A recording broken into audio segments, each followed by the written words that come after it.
Let's look at some examples of simplifying some trig expressions involving our fundamental identities. And again, our fundamental identities include the reciprocal identities, the quotient identities, the Pythagorean identities, the even-odd identities, and then the cofunction, or you may see it referred to as the complementary and the supplementary identity. So those are kind of just the fundamental identities is kind of the main family of identities, but within that fundamental identities, we have these subgroups. Okay, and we do need to be familiar with all of those.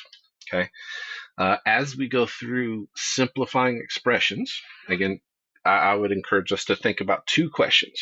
One, every step of the way as we go through the problem, is there algebra we can do, or is there an identity we can use? Okay, is there algebra to do or an identity to use? Okay, so let's get started here. Our first example, we have the quantity 2 plus 2 sine of a negative x times the quantity 2 plus 2 sine of x. So again, first step, we need to figure out, is there algebra we can do or an identity we can use? Okay, and so just looking at this example real quick, I see two expressions of sine. One expression is sine of a negative x, and the other is sine of a positive x, and ideally they would match. And so we know that we can convert sine of negative x using the even-odd identity. So let's use that even-odd identity. So what we can do with the even-odd identity is take sine of a negative x, we can take that negative and move it out front. So it goes from being a sine of a negative x to being a negative sine of a positive x. So what happens here is we're going to rewrite the 2 plus 2 sine of a negative x as the quantity 2 minus 2 sine of x. So again, the negative came from the inside with the x to now being in front of the sign. And so we're going to take that and multiply it by 2 plus 2 sine of x. So we did an identity. We used an identity. Okay, so we're on the next step now. Again, ask the same question: is there algebra I can do, or is there an identity I can use? So in this expression right now, I really don't see an identity that we can use, but I do see some algebra that we can do. If we're multiplying two parentheses and they're both binomials, there's two terms in each parentheses, the algebra I can do is to FOIL those, to distribute the parentheses. Okay, so if we FOIL that, we'll multiply the first numbers, which is 2 times 2, or 4. And then the outside numbers is 2 times a positive 2 sine x. So that'll be a plus 4 sine x. The inside terms are the negative 2 sine x and the 2. So that would be a minus 4 sine x. And then the last terms are the negative 2 sine x times the positive 2 sine x. And so that's going to become a minus 4 sine squared. And again, it's sine squared because we're taking a sine times a sine. Whenever you multiply something by itself, it becomes squared. All right, so we have 4 plus 4 sine x minus 4 sine x minus 4 sine squared x. And the middle two terms, the 4 sine x and the negative 4 sine x, are going to cancel out. And so that leaves me with 4 minus 4 sine squared x. So again, is there algebra I can do? Is there an identity I can use? I don't see an identity right now, but I do see some algebra. I could factor out a 4 out of both terms. So if we take a 4 out of the 4 minus 4 sine squared, I get 4 times the quantity of 1 minus sine squared x. Okay, so we have 4 times the quantity of 1 minus sine squared x, which that may not look like an identity right now, but whenever I see sine squared, I should be thinking that sine squared plus cosine squared is equal to 1, because that's our Pythagorean identity, right? So if sine squared plus cosine squared is a 1, then what would happen if I took the sine squared and subtracted it to the other side? That means I'd have 1 minus sine squared on the right side of that identity, And on the left side, I would just have a cosine squared. So the identity, the Pythagorean identity, sine squared plus cosine squared equals 1 can be rewritten as cosine squared is equal to 1 minus sine squared.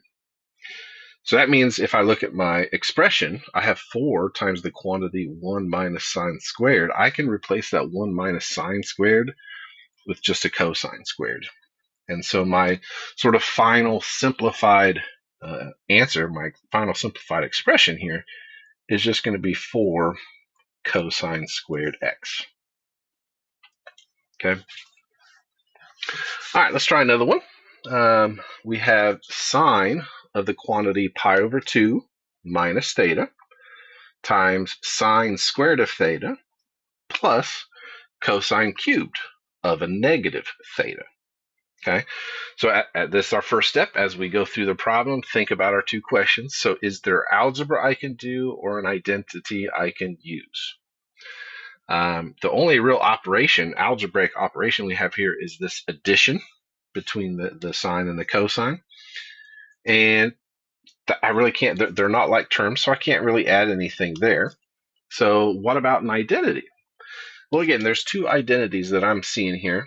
I have a cosine cubed of a negative theta. So as soon as I see that negative with the theta, I'm thinking even odd identity. Okay. And then the other is the sine of the quantity pi over 2 minus theta. That's another identity that we have. Okay.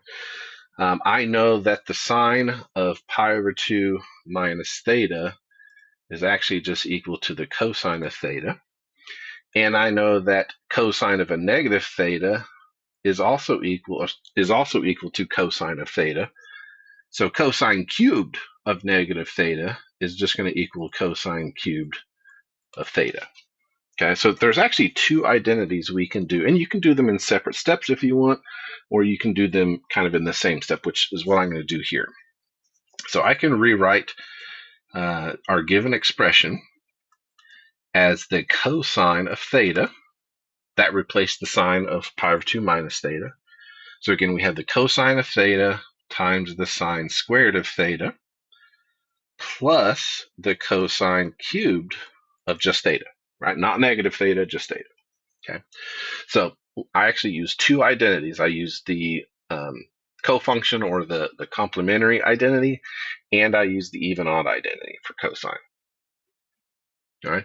So next step, is there algebra I can do? Is there an identity I can use? I don't really see an identity off the top of my head, but I do see some algebra again. In both terms, I have at least 1 cosine. So I have a cosine times the sine squared, and I have a cosine cubed, which cosine cubed means there's actually 3 of the cosines in there. So let me factor out 1 cosine. So if we factor out a cosine of theta from the term cosine theta sine squared theta, then we're going to have a sine squared theta left over. And if I factor out a cosine out of cosine cubed, I'll be left with cosine squared. So we end up, as we factor this cosine of theta out, I'm left with cosine of theta times the quantity sine squared theta plus cosine squared of theta. And that's just our Pythagorean identity. So I know that I'm going to have cosine of theta times a 1, because sine squared theta plus cosine squared theta is a 1. And I know 1 times anything is just that come back to me. So I'm going to get the cosine of theta for my final answer. All right, let's look at another one. This time we have sine of x times the quantity cotangent x plus tangent x. So again, same process. Is there algebra I can do? Is there an identity I can use? So right now, really the only operations I could do algebraic in terms of algebra would be to distribute the sign. So I could go ahead and do that.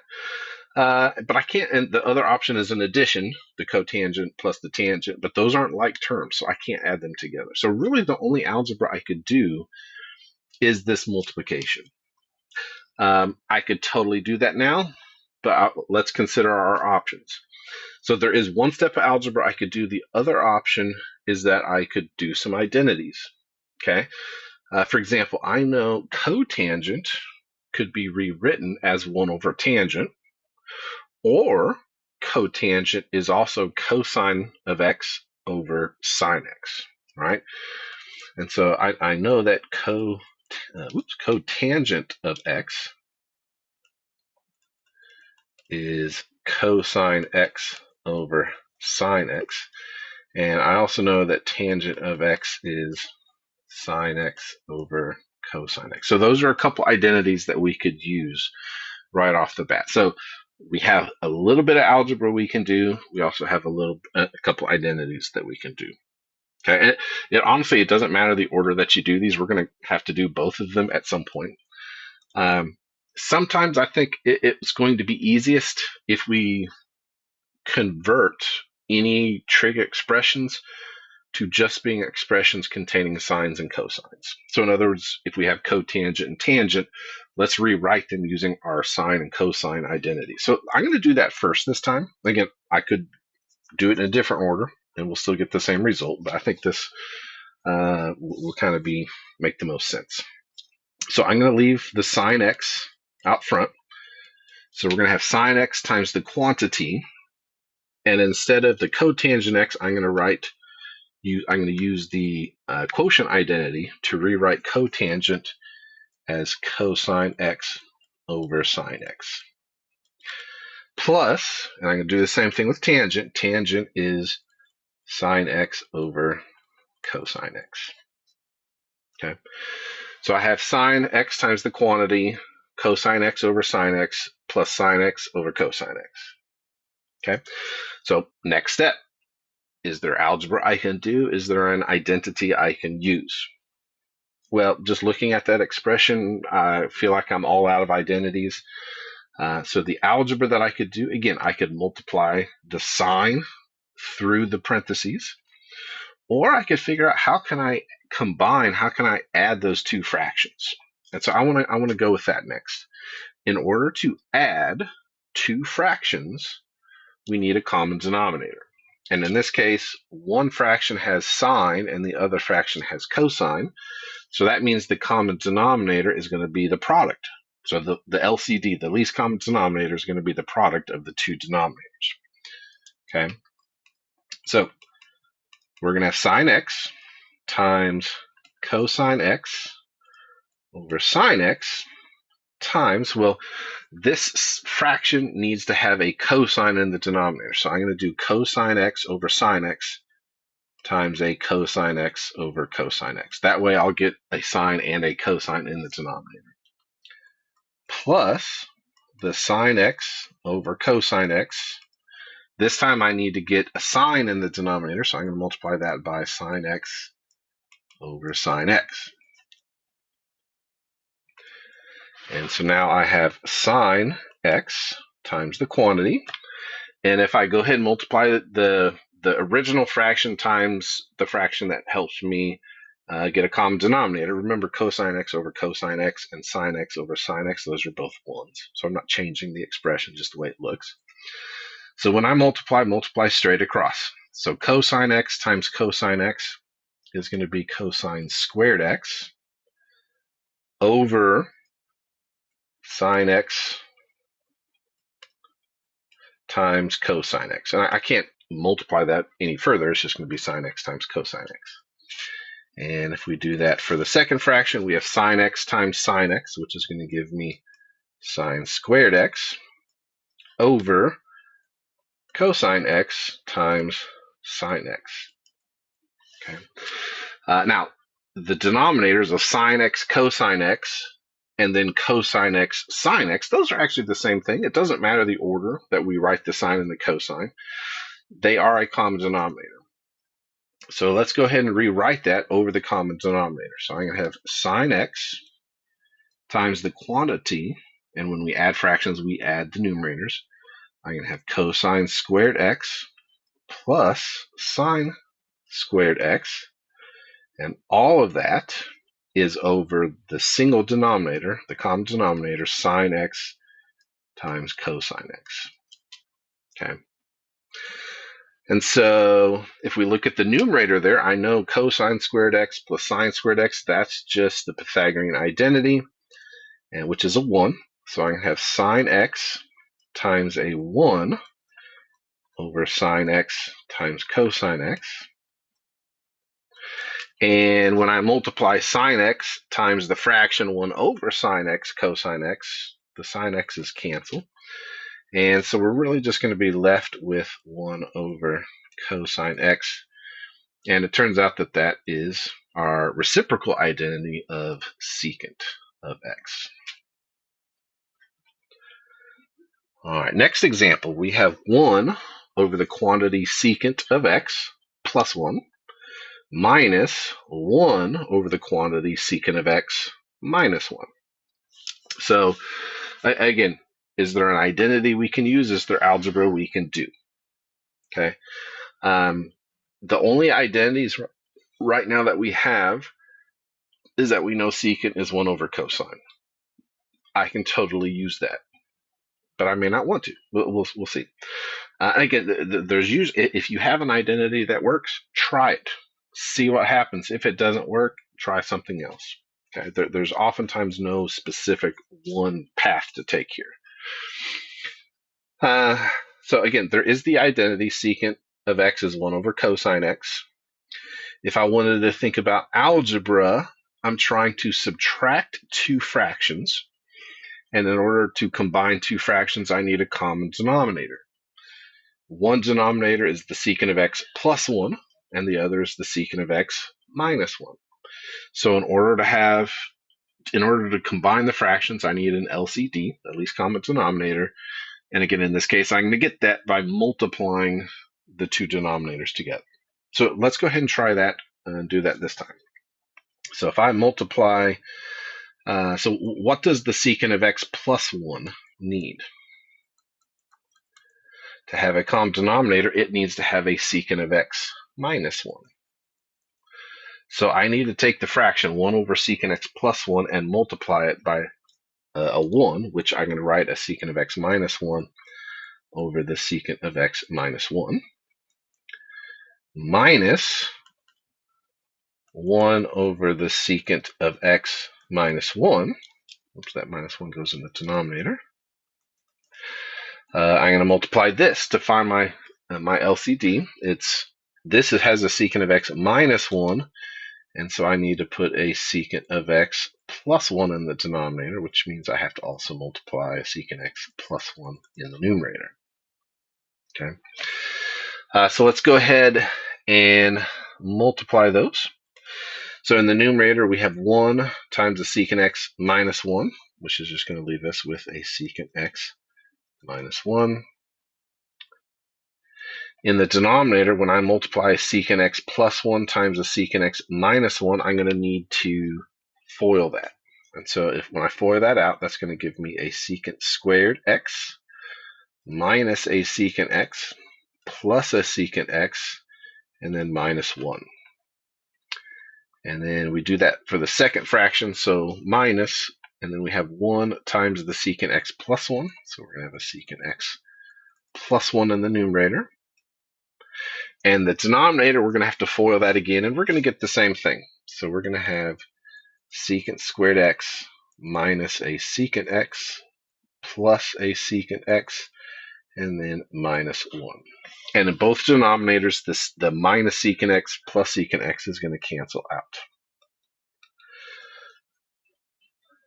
Okay, so that is going to leave us with our first fraction is going to be the secant x minus 1 divided by a secant squared x minus 1, and then minus a secant x plus 1 over secant squared x minus 1. Okay. You might be tempted at this point to cancel secants with secant squares, or cancel the minus 1 with the minus 1, or even the plus 1 with the minus 1, but we can't do that. Okay, so just the way that algebra works, the way that arithmetic works, we can't cancel across to a subtraction or an addition. Okay, so unfortunately we can't do that. So instead we need to look at how can we combine these expressions together and see what we get. Well, let's go ahead and combine the numerators. I have a secant of x minus 1 minus a secant of x plus 1. Okay, and when I do the minus here, that has to distribute to both the secant x and the plus 1. So if I write all that out, we're going to have the secant of x minus 1 minus the second secant of x, and then minus that plus 1, which is going to make it a minus 1. Okay, and all of that is over our common denominator, which is secant squared x minus 1.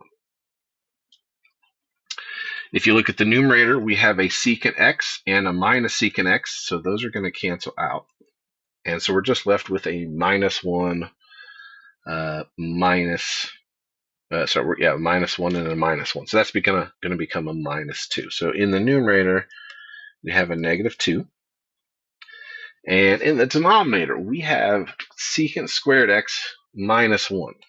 Now, that may not look like an identity right now, but it is actually related to 1. So one of our other Pythagorean identities says that tangent squared x plus 1 has to be equal to secant squared x. Okay, well, what happens if I subtract this 1 from both sides? It will give me tangent squared x is equal to secant squared x minus 1. So really, I can replace this secant squared x in minus 1 in the denominator with just a tangent squared. So I end up getting a negative 2 over tangent squared x, which you could, in essence, leave it there. But we also know that tangent is reciprocal of cotangent. So maybe to get rid of the fraction, we could just write this as a negative 2 times a cotangent squared of x. All right, that was kind of a long one. Let's do one more here. We have the cosine of the quantity pi over 2 minus x plus cosine x times the cotangent of x.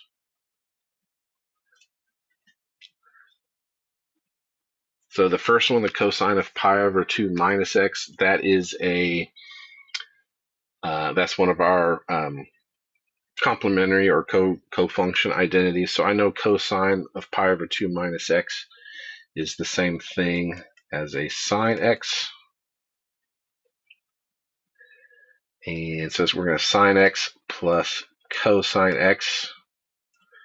And I know cotangent is cosine squared x over sine, cosine x over sine x. Okay. And if we multiply the cosines, we'll have sine x plus sine x plus a cosine squared x over sine x, right? Because this cosine x goes over 1. So we have cosine x over 1 times a cosine x over sine x, and we multiply across the top. So cosine times cosine is cosine squared. All right. So can we combine our fractions together? Can we do some algebra? Okay, so in order to add sine of x, which is really the fraction sine x over 1, I need a common denominator. So I need to take the sine x, or sine x over 1, and multiply it by the missing denominator, so sine x over sine x. And then we still have plus cosine squared x over sine x. And so sine x times sine x in the numerator is going to become a sine squared x over sine x. And we still have plus cosine squared x over sine x. So we're just doing a lot of algebra here. We've only done really one identity, two identities at the top.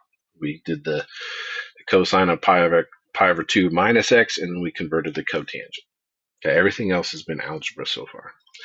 And we're going to continue algebra here. We have a common denominator, so we can add the numerators. So we have sine squared x plus cosine squared x, and all of that's over the common denominator of sine x. Now we can start using our identities again. I know that sine squared x plus cosine squared x is actually just a 1. So we have 1 over sine x. And again, another identity, I know 1 over sine x is actually cosecant of x.